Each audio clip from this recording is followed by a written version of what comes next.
अस्सलामुअलैकुम व्यूअर्स, आज की हमने इस वीडियो में चैप्टर 2 बायोलॉजी का स्टार्ट करना है।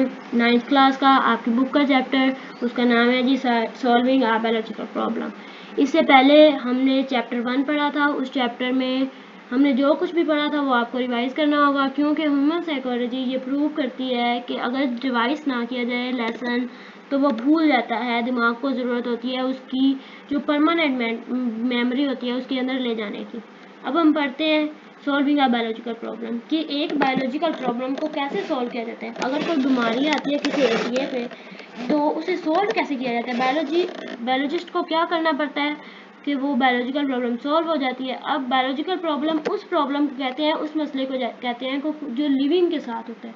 जो लिविंग को कोई डिजीज़ है या लिविंग के ऊपर कोई अटैक हुआ है, वायरस का अटैक है, बैक्टीरिया का अटैक है या किसी भी चीज़ का अटैक है, तो वो बायोलॉजिकल प्रॉब्लम कहलाएगी, क्योंकि उसका अटैक लिविंग पे है। इसमें हमने बायोलॉजिकल प्रॉब्लम में हमने अपोसिस करनी होती है, डिडक्शन करनी होती है, एक्सपेरिमेंट करनी होती है। ऐसे करके हम इससे बायोलॉजिकल प्रॉब्लम को सॉल्व करने के लिए काबिल हो जाते हैं। इसमें हमने सबसे पहला step recognition of biological problem, कि आखिर प्रॉब्लम कौन सी है ये हमने रिकॉग्नाइज करना है। फिर हमने देखना है कि वो किस चीज़ से हुई है, वो किस एरिया पे के लोगों पे हुई है या उसका उस पे इफ़ेक्ट क्या है, वो ऑब्जर्वेशंस होंगी। फिर हमने हाइपोथेसिस बनानी है, एक ऐसी स्टेटमेंट बनानी है जो कि हमने आगे टेस्ट करनी है। वो साइंटिस्ट का ख्याल होगा या वो उसने ऑब्जर्वेशन के बेस पे बनाई होगी, किसी या पिछले कोई डाटा के बेस पे बनाई होगी। फिर हमने डिडक्शन करनी है, डिडक्शन उसे डिड्यूस करना है कि क्या हो सकता है। इफ़ एंड देन लॉजिक को यूज़ करना होता है इसके अंदर। एक्सपेरिमेंटेशन में हमने एक्सपेरिमेंट करके अपनी हाइपोथेसिस को देखना होता है कि वो ट्रू है या फॉल्स है। अगर एक्सपेरिमेंट हमारा फॉल्स करता है तो हमें दोबारा हाइपोथेसिस बनानी होगी, वो आगे प्रोसीड नहीं करेगी। और एक्सपेरिमेंट के बाद जो हमने रिजल्ट निकाला है फिर हम उसे टेबल्स, ग्राफिक्स या कोई भी चीज़ है उसे हम समराइज़ करेंगे। पूरे हमारे प्रोसेस को समराइज़ करेगा साइंटिस्ट कि मैंने ये किया, फिर ये हुआ, फिर ये हुआ। वो रिज़ल्ट निकाल के फिर वो जो रिज़ल्ट है वो रिपोर्ट करेगा। उसके बाद हमारे पास है recognition of a biological problem.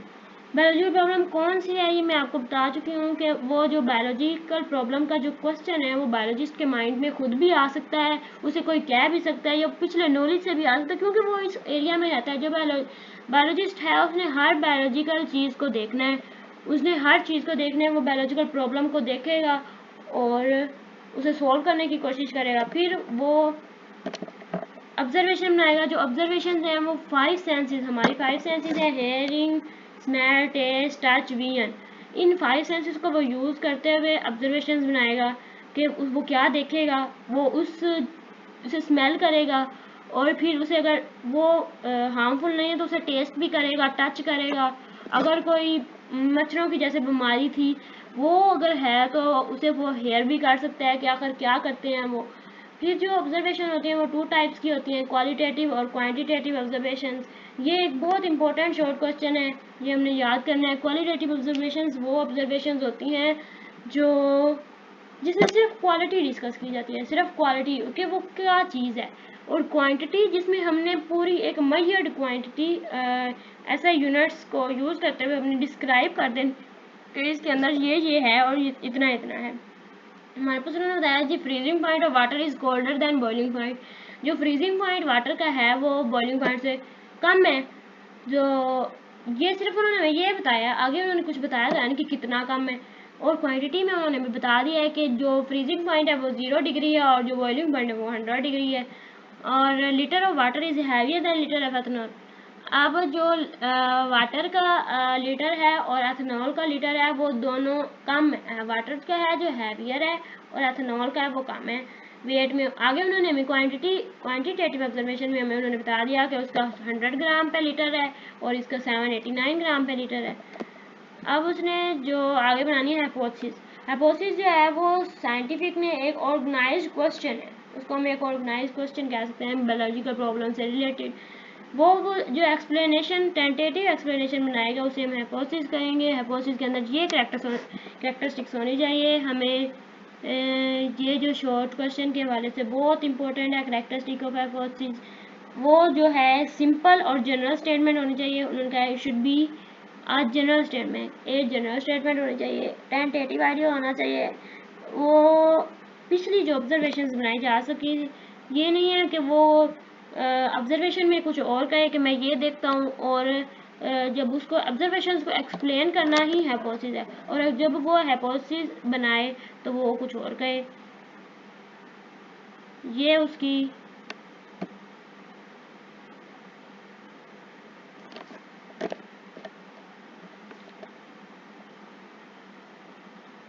फिर उसने कहा है कि वो इतना सिंपल बनाए कि जितना कि वो बना सकता है।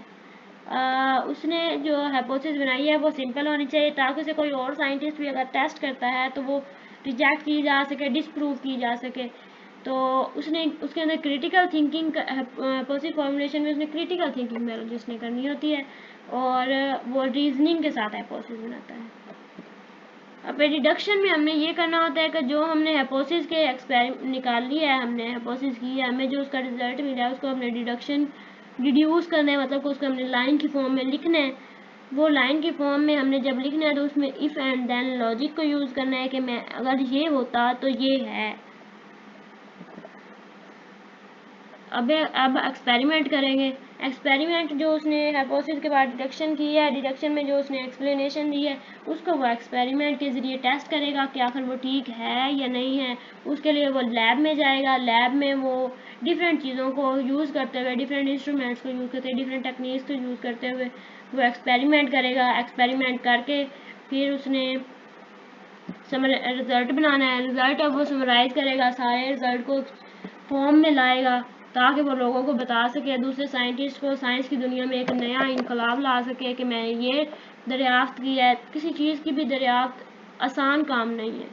उसमें ये वो स्टेप है जहाँ पे समराइजेशन ऑफ रिज़ल्ट एक बायोलॉजिस्ट को मैथ का यूज़ करना पड़ता है। उसमें वो स्टैट को यूज़ करता है, उसमें वो एनालिसिस एनालिटिकल साइंसेस को यूज़ करता है, इसमें वो मैथ यूज़ करता है। हमने फर्स्ट चैप्टर में बायोमेट्री एक ब्रांच पढ़ी थी, अब उसका यूज़ ये समराइजेशन ऑफ रिजल्ट है। उसके बाद रिपोर्टिंग रिजल्ट, अब जो उसने रिजल्ट बना लिया है उसको उसने रिपोर्ट करना है। वो उसको रिपोर्ट करने के लिए या तो वो बुक में पब्लिश कर देगा उसे, या किसी रसाले में कर देगा, नहीं तो उसके इंटरनेशनल या नेशनल मीटिंग्स बनानी पड़ेगी, साइंटिस्ट की मीटिंग्स, और स्टूडेंट्स से उसके एक्सेप्ट करवाने के लिए उसे कॉलेजेस और यूनिवर्सिटीज़ में सेमिनार करने पड़ेंगे। तो अगर वो प्रूव हो जाता है, रिज़ल्ट को सब मान लेते हैं, कोई उसे चैलेंज नहीं करता, तो वो नेक्स्ट लॉ प्रिंसिपल थियरी के लिए वो प्रोसीड करेगा, वरना नहीं करेगा। अब हमारे पास बहुत important short question control experiment आता है। कंट्रोल एक्सपेरिमेंट, साइंस में जितने भी एक्सपेरिमेंट होते हैं वो कंट्रोल एक्सपेरिमेंट होते हैं। इसमें एक तो एक्सपेरिमेंटल ग्रुप होता है और एक होता है कंट्रोल ग्रुप। जो एक्सपेरिमेंटल ग्रुप होता है उस हमने दो ग्रुप्स बनाने हैं, एक को एक्सपेरिमेंटल ग्रुप कहेंगे, एक को कंट्रोल ग्रुप कहेंगे।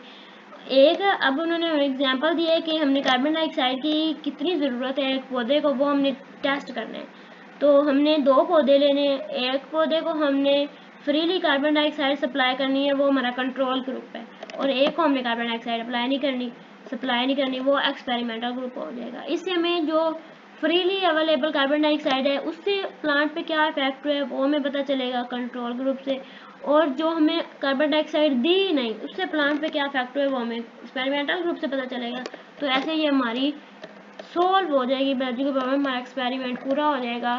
तो आई होप सो कि आप लोगों को समझ आ गई होगी। अगर नहीं समझ आई तो आप क्वेश्चन कर सकते हैं,